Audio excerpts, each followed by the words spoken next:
नमस्कार, मैं हूं पीहू और आप देख रहे हैं लोकमत राजस्थान।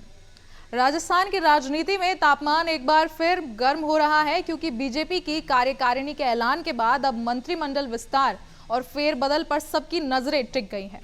बताया जा रहा है कि भजनलाल सरकार अपनी दूसरी वर्षगांठ के पहले ही कैबिनेट में बड़ा बदलाव कर सकती है और ऐसे में सीएम के दिल्ली दौरे ने भी अटकलों को हवा दे दी है। कुछ गैर प्रदर्शनकारी मंत्रियों की छुट्टी होने की संभावना भी जताई जा रही है, जबकि कई विधायक खुद को दावेदार मानते हुए पद की आस में इंतजार कर रहे हैं। सीएम के दिल्ली दौरे के बाद राजनीतिक तापमान अचानक बढ़ गया है और इस पर कयास लगाए जा रहे हैं कि दिल्ली में हुए मंथन के बाद मंत्रिमंडल विस्तार की प्रक्रिया कभी भी शुरू हो सकती है। इस बीच उप मुख्यमंत्री प्रेमचंद बैरवा ने साफ किया है कि मंत्रिमंडल विस्तार और फेरबदल पूरी तरह सीएम का अधिकार है और यह निर्णय वे उचित समय पर ही लेंगे।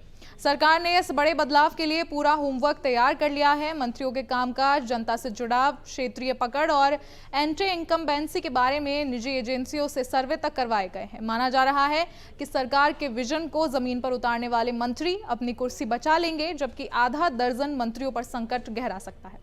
वहीं बात करें कुछ चहेते मंत्रियों को भी प्रमोशन मिलने की चर्चाएं तेज हैं, क्योंकि राठौर के संगठन में 2 दावेदार विधायकों को जगह मिलने के बाद इस बात पर भी सवाल उठ रहे हैं कि कुलदीप धनखड़ और कैलाश वर्मा को क्या प्रवक्ता पद से ही संतोष करना पड़ेगा।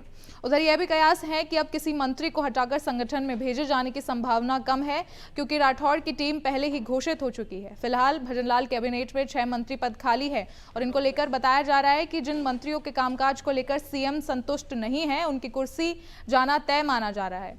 विवादों में रहे कुछ नामों पर भी खतरा मंडरा रहा है। दावा यह भी किया जा रहा है कि वसुंधरा राजे सरकार में मंत्री रहे कुछ विधायकों को इस बार जगह मिल सकती है। इनमें पुष्पेंद्र सिंह राणावत और श्रीचंद्र कृपालानी के नाम प्रमुख बताए जा रहे हैं। झुंझुनू से भी एक विधायक को मंत्री बनाए जाने की चर्चा है। वहीं गुर्जर समुदाय से मंत्री जवाहर बेगम के प्रमोशन की संभावना भी जताई जा रही है।